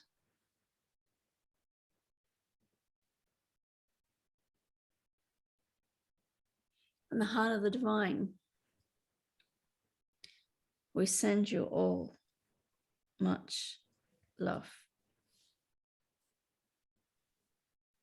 We receive that love and we offer it back in return. Thank you.